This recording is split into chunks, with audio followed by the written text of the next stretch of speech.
Pozdrav svima, ovo je kanal Showtime 112. U ovom nastavku mi se bavimo procedurom pokretanja i poljetanja na MiG-21.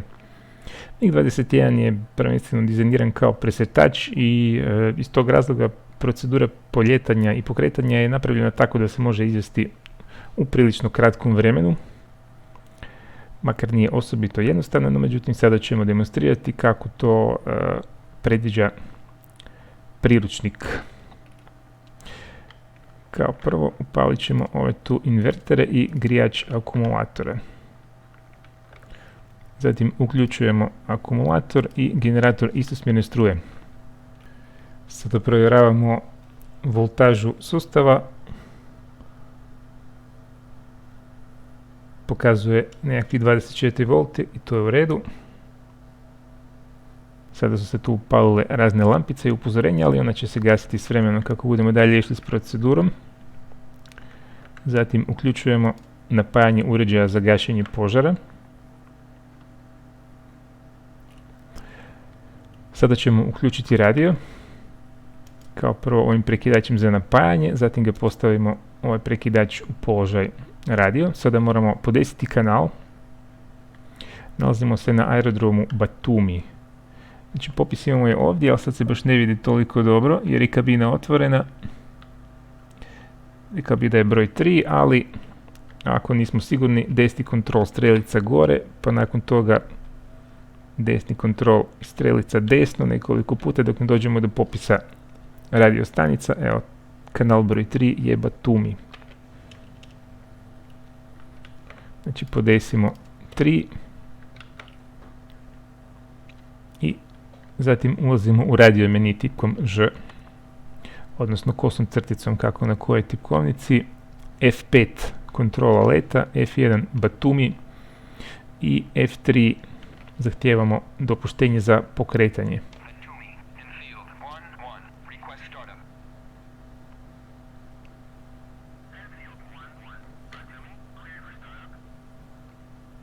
Ok, dobili smo dopuštenje, F12 izlazimo. Zatim možemo tu još pokrenuti i ovaj snimač, odnosno crnu kutiju. Zatim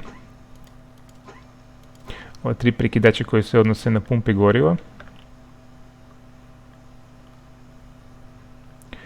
Nakon toga prekidač za pomoćnu pogonsku jedinicu, odnosno starter. Sljedeće što moramo je otkočiti ručicu potiska, ovako, i zatim samo ju malo pomaknuti prema naprijed. To možemo recimo s tipkom plus na numeričkoj tastaturi. Sljedeće provjeravamo da se ovaj prekidač nalazi u gornjem položaju, to je položaj za normalno pokretanje. I sada ćemo ovaj gumb držati stisnutim nekoliko sekundi dok ne čujemo da se motor počeo vrtjeti.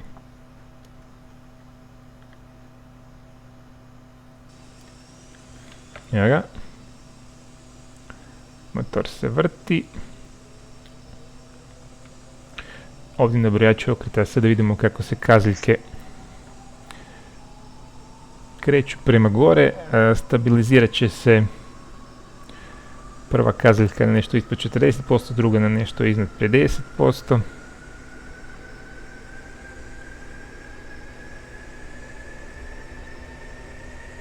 I ova lampica bi se trebala ugasiti kad se stabilizira paljenje motora.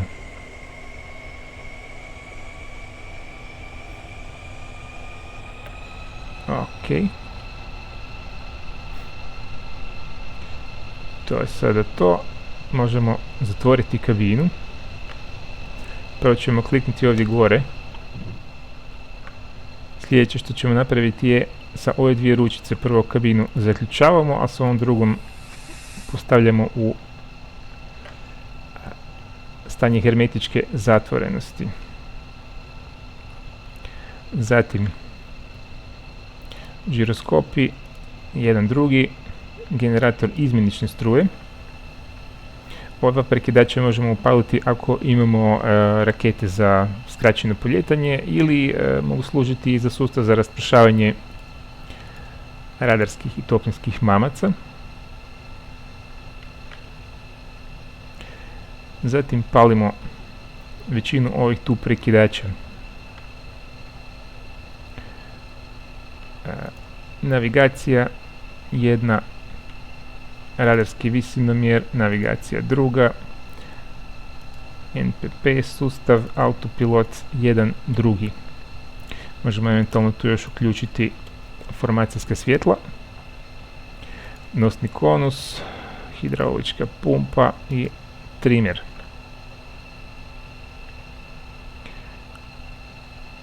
Zatim možemo upaliti još ovo SOD transponder, identifikacija prijatelj-neprijatelj i prijemnik radarskog upozorenja.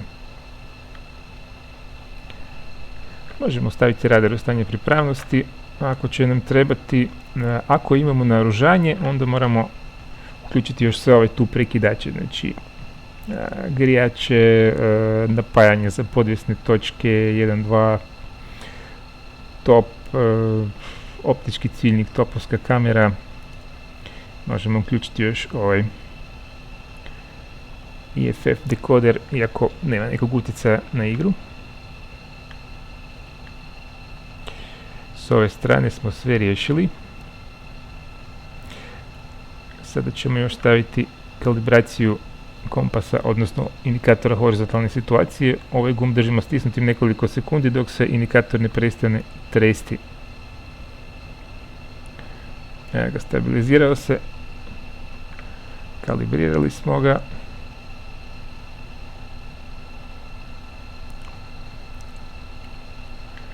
Flapsove ćemo staviti u položaj za poljetanje. Ovaj srednji. Znači provjerimo. Flapsovi su spušteni, zračna kočnica nije spuštena.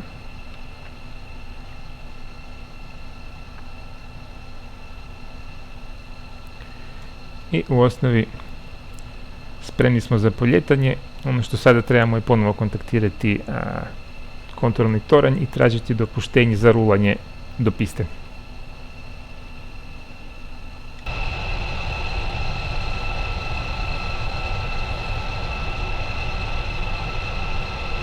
Kontaktiramo kontrolni toranj, stišljemo F1, request taxi to runway, odnosno zahtijevamo dopuštenje za rulanje do piste.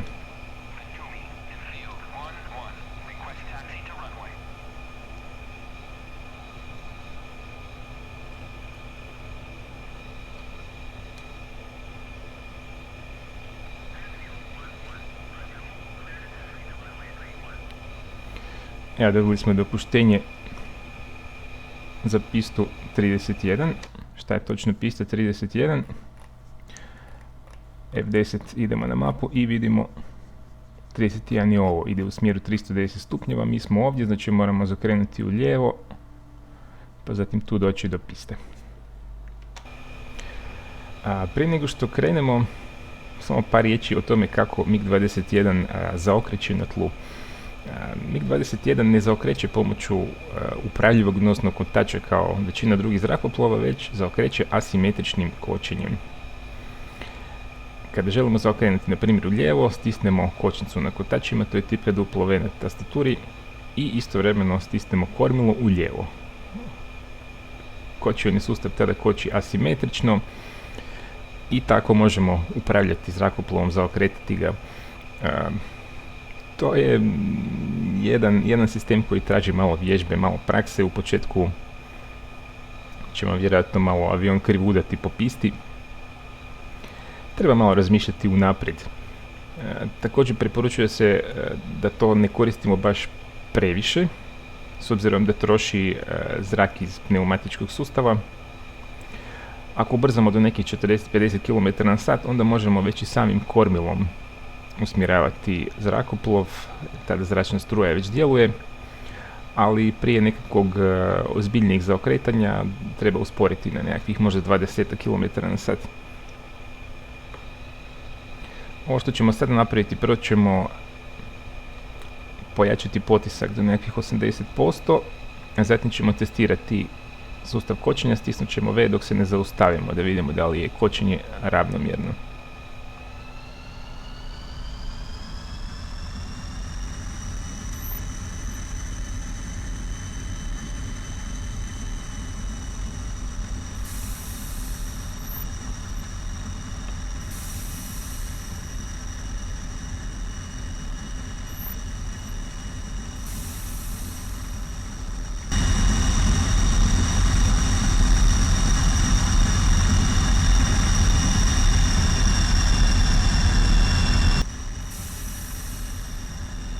svaki put kada želimo zaokrenuti stisnemo V i kormilo.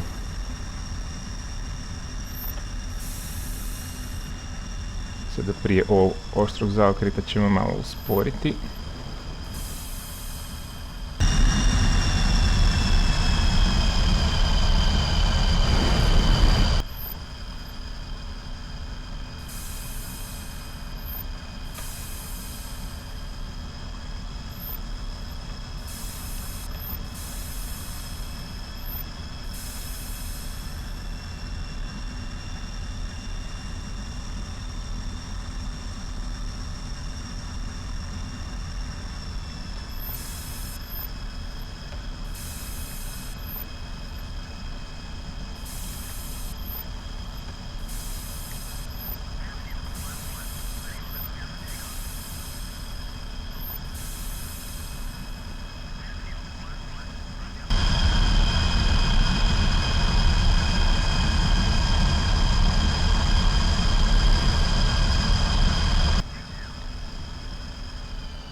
Evo ga, izravnili smo se prilike prema pisti. Ono što ćemo sada napraviti je isključit ćemo ovu kočnicu za ručicu stajnog trapa. Ona inače sprečava slučajno podizanje dok je avion na tlu. Također uključit ćemo kočnicu prednjeg kotača, ona će nam trebati kod slijetanja, a eventualno u slučaju odustajanja od poljetanja da imamo dodatnu silu kočenja. Poljetanje se vrši tako što držimo pritisnutu kočnicu W, zatim povećamo potisak na nekakvih 95%, što je otprilike maksimalni suhi potisak bez forsaža. Pratimo temperaturu na ovom ovdje pokazatelju kada dođe na oko 600 stupnjeva Celzija, zatim ćemo uključiti forsaž, znači stisnut ćemo potisak do kraja. Kad se forsaž uključi, tu će zasvijetliti jedna lampica na ovom ovdje panelu, a i osjetit ćemo kao prvo kočnice više ne mogu držati zrakoplov, a i čuće se pojačani zvuk motora koji bez ikakve sumnje daje indikator da je forsaž uključen. Znači još jedan put provjerimo jesu li flapsovi u ispravnom položaju, jesu, srednji položaj za poljetanje.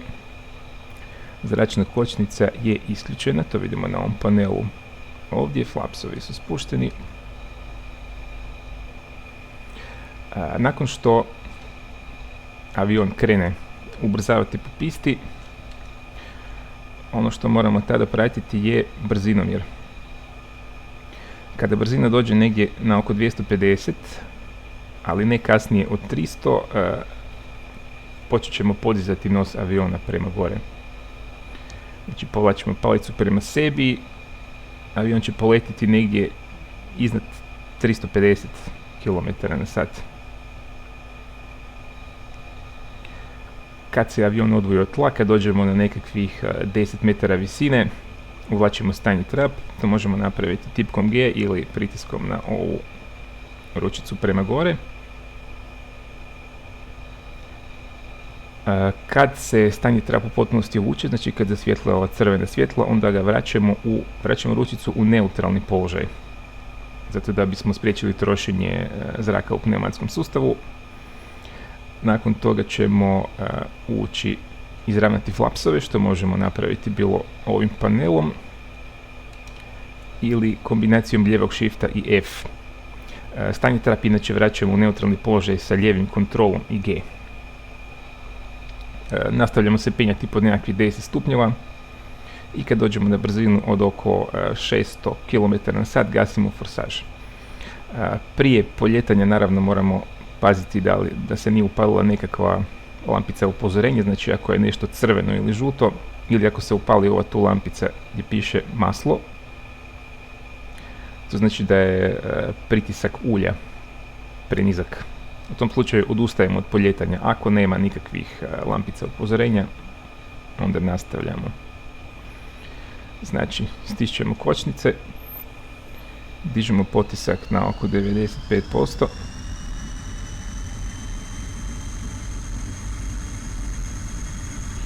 600, forsaž, puštamo kočnicu i ubrzavamo.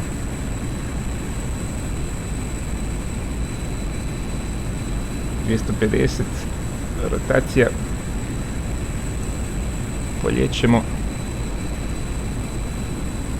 G, dižemo stajni trap,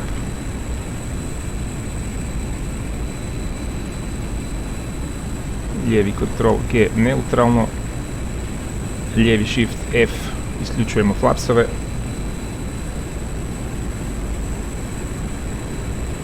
...600 km/h, gasimo forsaž.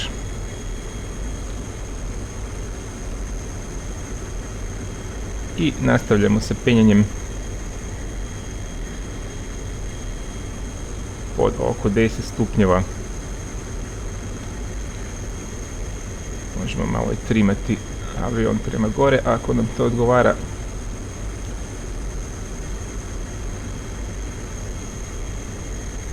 I to je bilo to što se tiče procedure pokretanja aviona i poljetanja.